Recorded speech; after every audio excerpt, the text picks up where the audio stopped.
ને એટલે મેં અણહાર ઉપરથી કીધું હું તારા મોરારી બાપુ પાસે હું બેઠો તો મોરારી બાપુએ એક વાત કરી કે ઘરમાં જો વડીલ હોય ને તો એ વડીલ પાસે બેસી રહેવું યુવાનોએ અને એના અનુભવનો નિચોડ એને જાણી લેવો, કારણ એના અનુભવમાંથી કંઈક વસ્તુ તમને મળતી હોય. એમ હું મારી વાણી આપ સમક્ષ જ્યારે રજૂ કરું છું કે જી ચાહતા હૈ મેં ફરિશ્તા હો જાઉં, જી ચાહતા હૈ મેં ફરિશ્તા હો જાઉં. પર ગર્ભના સંસ્કારો કેવી રીતે આવે? હાલરડાથી આવતા હોય. હાલરડાનો અર્થ કરો ને તો એ તમને મજા આવે. માં બાળકને એમ કહેતી હોય કે હાલ દીકરા તારી હારે હું રડું, એને હાલરડું કહેવાય.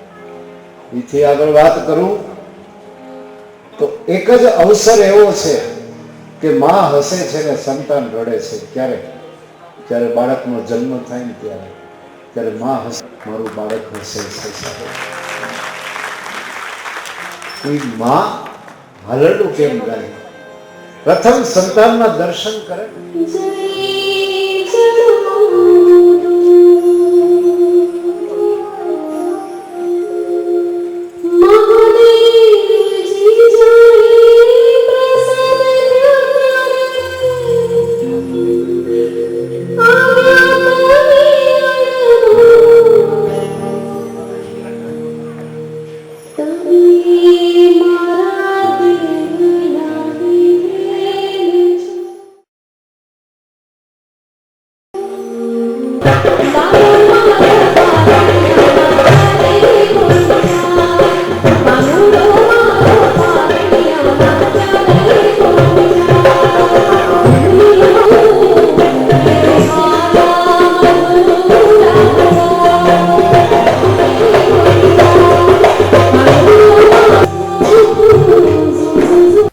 બાપુ ગઢવીના શબ્દોમાં કહું કે તમને સમય નથી અનિશ અને અમારો સમય નથી.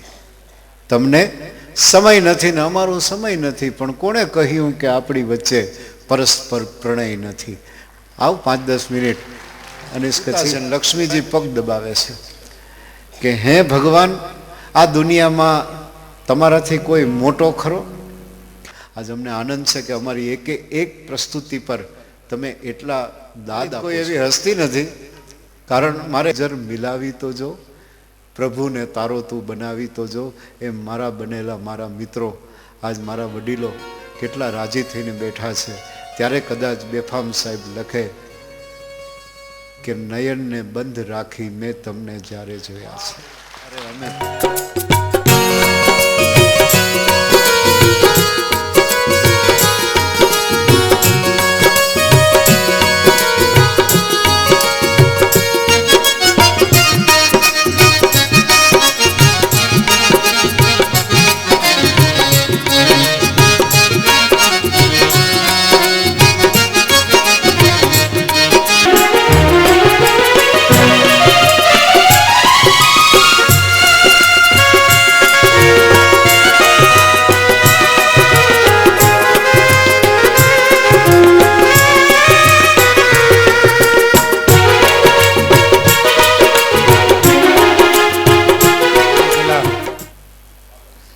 કલાકારોની ટીમ સરસ રીતે આ બધું તમને પીરસે છે, તમને મજા આવે છે.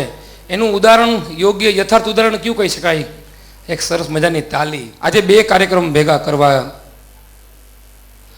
આદર્શ માતા પિતા અને આદર્શ બાળકો, 2 ઉદાહરણનું મેં સમન્વય કર્યું છું. ક્યાં વાત!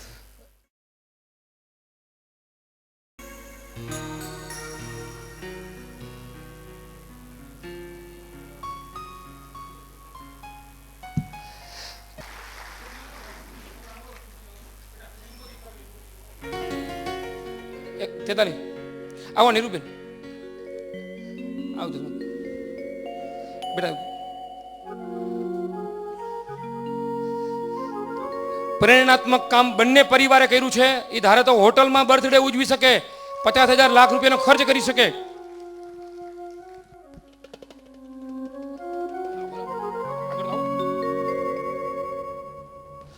હું વિનંતી કરું, રાજુભાઈને વિનંતી કરું, માનનીય હિતેશ્વરને વિનંતી કરું, મારી ભાઈ નિર્મિતભાઈ બંને વિનંતી કરું 1 મિનિટ માટે ઉપર આવો. આ ખર્ચો હોટલમાં કરવાને બદલે સિનિયર સિટીઝન સાથે કર્યો છે. એના માટેની વાત.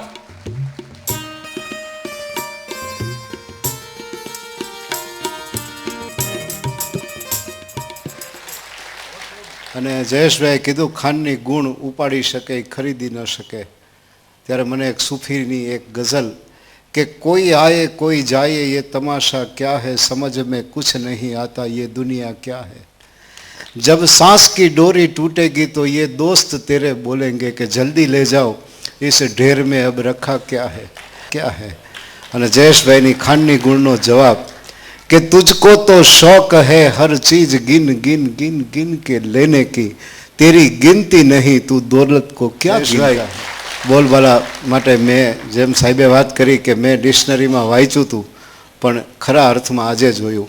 મેં તો વર્ષોથી જોયું અને હું તો ગામે ગામ કહું છું કે લોકો અન્નક્ષેત્ર ચલાવતા હોય. મેં એવું જોયું છે હરતું ફરતું કે મારા ભિક્ષુકોને અમારા સુધી આવવું ન પડે, અમે ભિક્ષુક સુધી પહોંચીએ. આ હૃદય સુધી પહોંચવાનું કામ બોલબાલા કરે છે, એને નતમસ્તક અમારી સલામ છે. શીતળતાની શોધમાં તું શું કામ ફરે છે માનવી? શીતળતાની શોધમાં તું શું કામ ફરે છે માનવી? જે શીતળતા માની ગોદમાં અને બાપના ચરણમાં છે એ હિમાલયમાં પણ નથી. એવા મા બાપ. બાપ મસ્તકના સ્થાને છે અને માં એ હૃદયના સ્થાને છે. આપણા શરીરની અંદર બે વસ્તુની મહત્વ જરૂર છે, એવું હૃદય અને મસ્તક. જે ઘરમાં માતા પિતા સચવાય છે ને એ ઘર સ્વર્ગ સમૂહ લાગશે. કારણ સ્વર્ગમાં મા બાપ છે કે નહીં એની ખબર નથી, પણ મા બાપના ચરણોમાં સ્વર્ગ છે અને છે.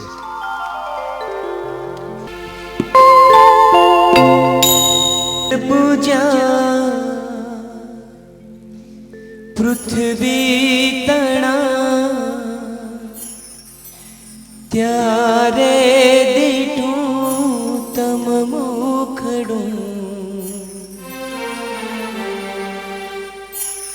હે પુનિત જનના કાળજા પથ્થર બની છૂંદશો નહીં ભૂલો ભલે બીજું બધું माँ बाप ने भूलशो नहीं अगणित छे उपकार है ना ए विसरशो नहीं भूलो भले बीजूं बधूं माँ बाप ने भूलशो नहीं अगणित छे उपकार है ना विसरशो नहीं माँ बाप ने भूलशो नहीं माँ बाप ने भूलशो नहीं.